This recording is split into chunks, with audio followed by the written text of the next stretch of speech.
What is the Tibetan Book of the Dead? It is not merely a book about death. It is a guide to the mysterious journey of consciousness, a map to a realm where time and space bend, where life and death blur into one continuous experience. Imagine, if you will, that you are standing at the edge of a vast, uncharted ocean. The waves are endless, stretching far beyond the horizon. This ocean is the landscape of the mind, and like the mind, it is vast, mysterious, and unfathomable.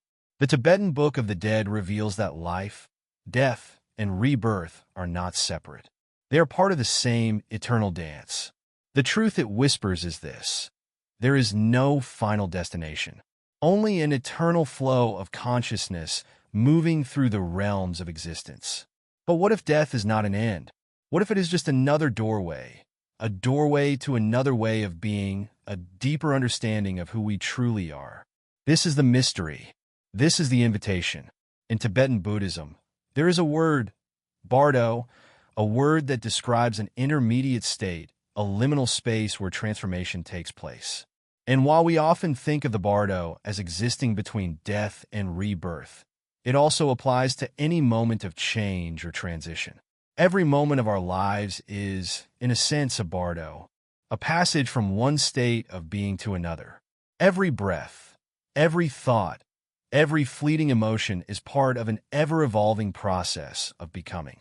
But how many of us truly see life as this fluid, this transient? How many of us are stuck, trapped in the illusion of permanence?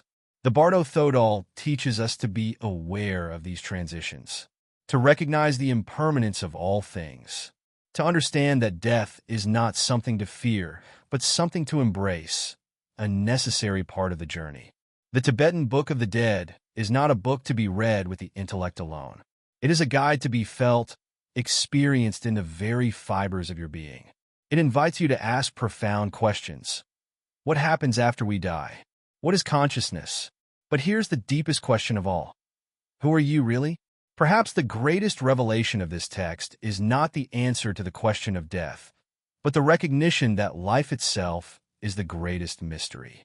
That each moment we are alive, we are moving through the Bardo, the space between who we were, who we are, and who we are becoming.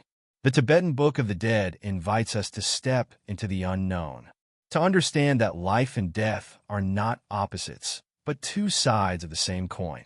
The truth is that both are part of the same journey, the same flow of existence.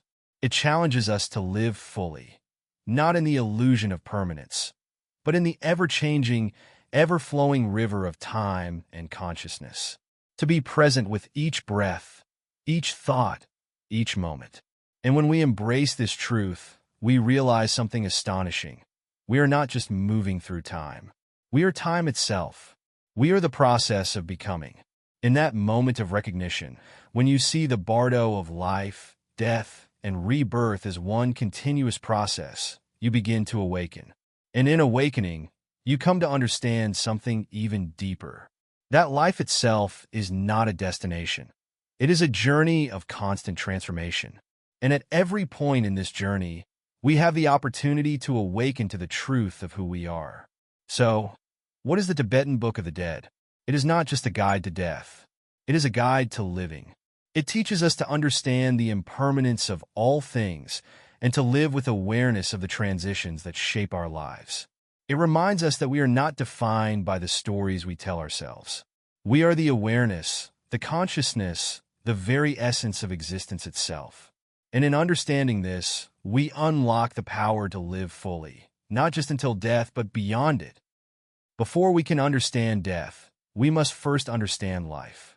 What does it mean to live consciously, to live with awareness of our own impermanence? In the teachings of the Tibetan Book of the Dead, life is not merely a prelude to death. It is a precious opportunity to prepare for the inevitable transition. Every moment of life, each breath, each decision, each thought, is an opportunity to cultivate awareness.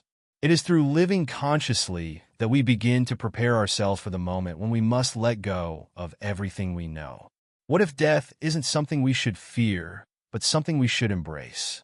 Not as an end, but as a continuation, a continuation of the journey of the soul, moving from one state of being to another. The Tibetan Book of the Dead teaches us that life is the most powerful tool for preparing for death. But how do we live in a way that prepares us for such a profound transition? The path to spiritual awakening is not about avoiding death. It's about understanding life in such a way that we are ready for death. And this readiness doesn't come from fear or denial. It comes from an open-hearted acceptance of the impermanence of all things. Imagine you are walking down a path, but you know that this path is not infinite. It will eventually end, and when it does, you will face the unknown. The only question is this: how will you walk the path? With awareness, with presence, with love? Or will you walk in fear, clinging to what you know, avoiding the inevitable? Living with awareness of impermanence means acknowledging that every moment is a gift, an opportunity to transform. In each moment, we are given the chance to practice compassion, to let go of attachment, and to understand that we are part of a much larger, interconnected web of existence. The Tibetan Book of the Dead invites us to see life as an opportunity to transform, not in some distant future, but right now. We are not just preparing for death. We are preparing for the fullest expression of life. Because how we live shapes how we will experience death. In this view, life becomes a spiritual practice. Each moment, no matter how mundane or extraordinary, is a chance to develop awareness, to observe the workings of our mind, and to understand the true nature of our existence. Every decision, every interaction, becomes an opportunity for awakening. But this awareness doesn't come easily. It requires effort. It requires practice. Think of the mind as a stream of water, constantly flowing, constantly moving. It's easy to get caught in the current, to be swept away by the thoughts and emotions that come and go. To live mindlessly is to let the current carry us wherever it pleases. But to live with awareness is to consciously choose where we direct our energy. It is like learning to navigate the flow of the river, using the tools of mindfulness and meditation to steer the course of our journey. The Tibetan Book of the Dead tells us that it is in life, through our actions, our thoughts, and our awareness, that we prepare for death. And how we prepare for death determines the way we experience the Bardo, the transition between life and the afterlife. The practice of mindfulness, the art of paying attention to the present moment without attachment or aversion, is the most essential tool we can cultivate. It is what allows us to be free from the grip of fear and desire. And it is what gives us the ability to face death with courage and clarity.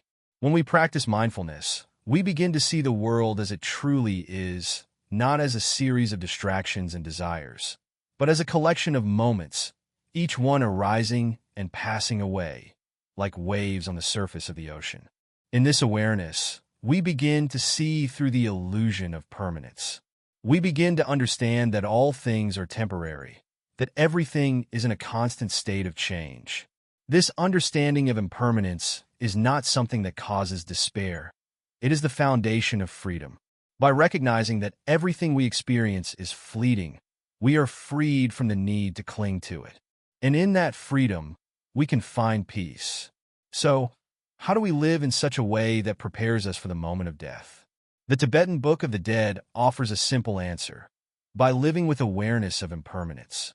When we understand that death is not an interruption of life, but a part of it, we begin to live differently. We stop chasing after things that ultimately don't matter. We stop holding on to old hurts, fears, and attachments. And we begin to live in alignment with the flow of the universe, flowing with life instead of resisting it. In the end, the true path to spiritual awakening is not about escaping death. It is about embracing life fully, with awareness, compassion, and a deep understanding of the nature of existence. When we live in this way, we are not preparing just for death. We are preparing for the most profound experience of all, the awakening of the true self.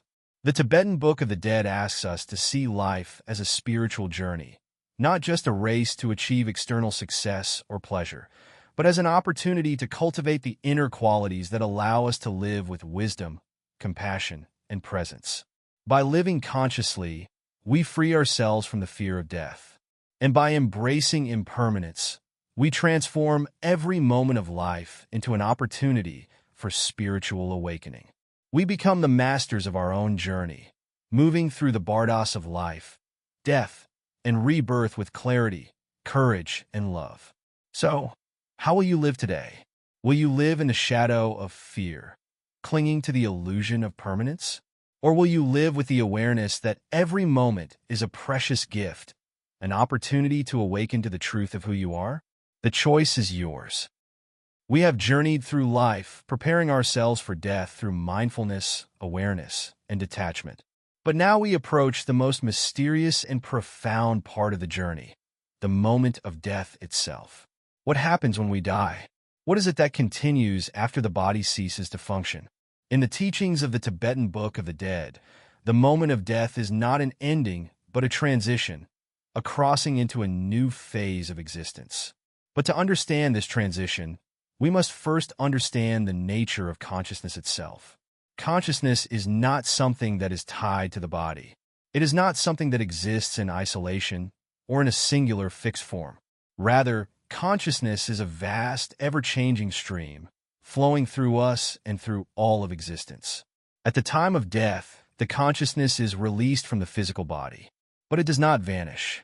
It continues its journey through the subtle realms, into what the Tibetan teachings call the Bardo, the intermediate state between death and rebirth.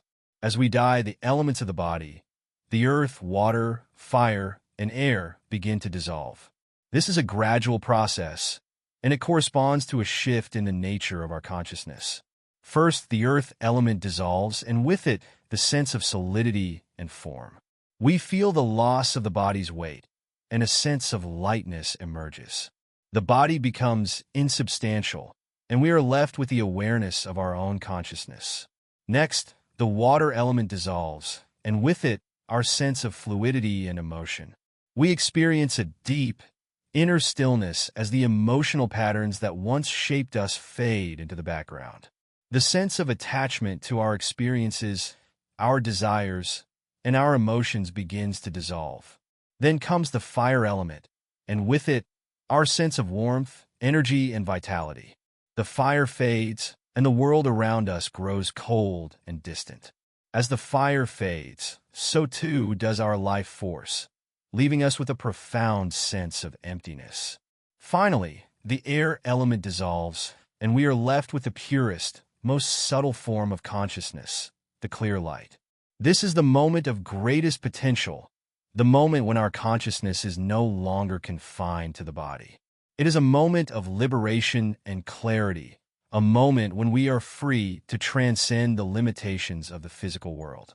The clear light is the purest form of consciousness. It is vast, luminous, and untainted by the ego, desires, and attachments that have shaped our experience in life. It is the essence of the mind, the fundamental nature of awareness itself. This light is not something separate from us. It is what we are. It is the true nature of our being. In the Tibetan Book of the Dead, we are taught that, at the moment of death, this clear light presents itself. But many of us are not able to recognize it. Why? Because we are conditioned by our attachments to the physical world. We identify with the body, with the mind, with our desires, and with our ego. These attachments cloud our vision, preventing us from seeing the clear light for what it truly is. This is where the practice of mindfulness becomes so critical, not just in life, but at the moment of death. The clearer our mind is, the more prepared we are to recognize the clear light when it arises. And if we can recognize it, we can merge with it, and in doing so, we can transcend the cycle of death and rebirth, entering into liberation.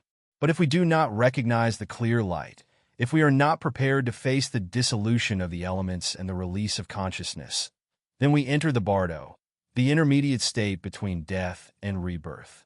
The Bardo is a liminal space, a threshold between life and death.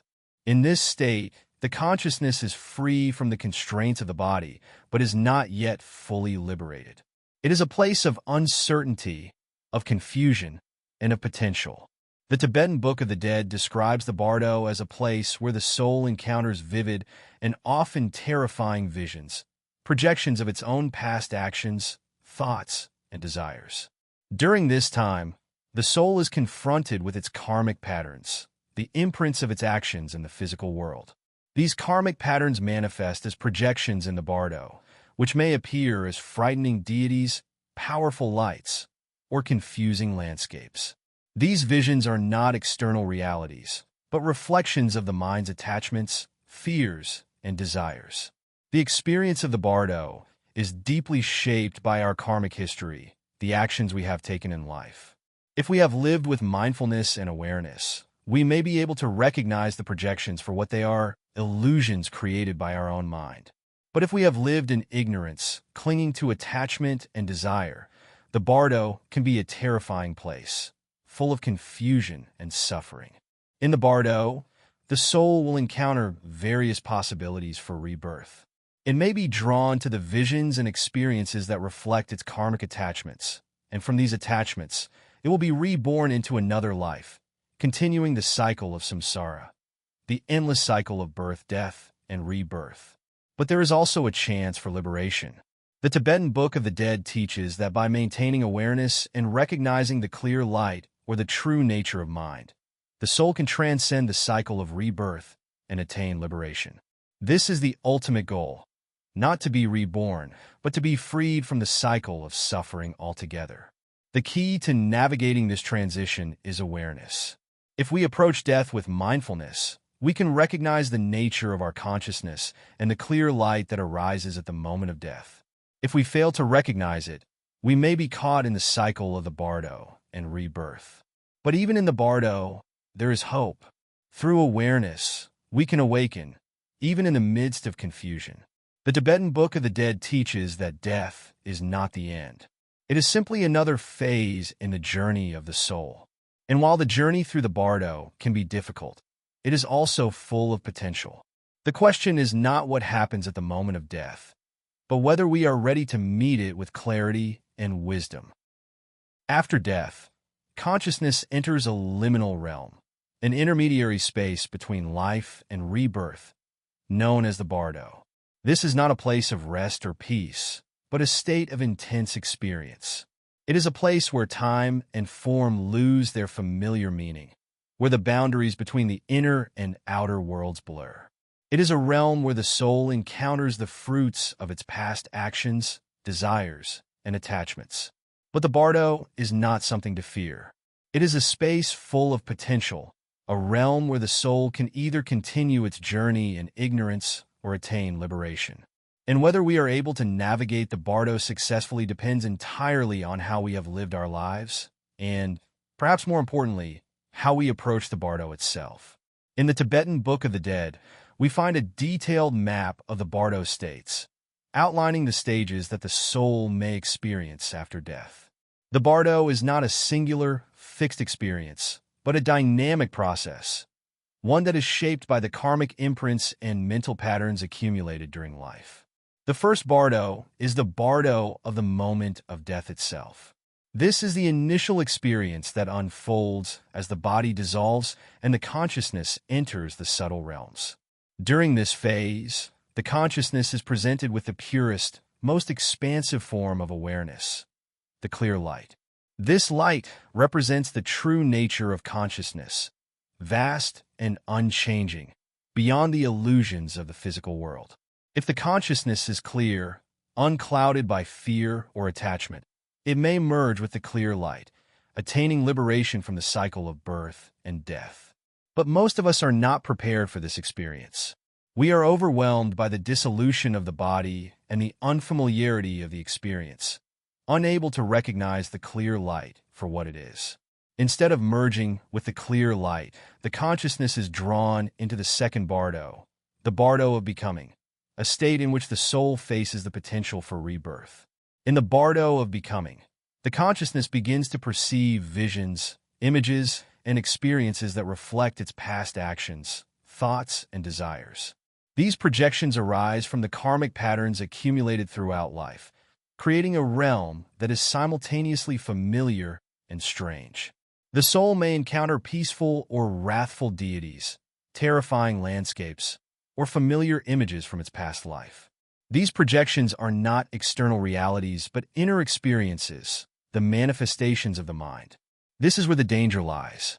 The soul, unprepared and overwhelmed, may become attached to these projections, mistaking them for reality. The deities or visions may seem threatening or alluring, and the consciousness may become captivated by the desire to pursue or escape them. In doing so, the soul becomes lost in the cycle of attachment, further binding itself to the bardo and to samsara, the endless cycle of birth and death. The Tibetan Book of the Dead describes these visions as both beautiful and terrifying. The peaceful deities, those associated with love, wisdom, and compassion, offer opportunities for liberation.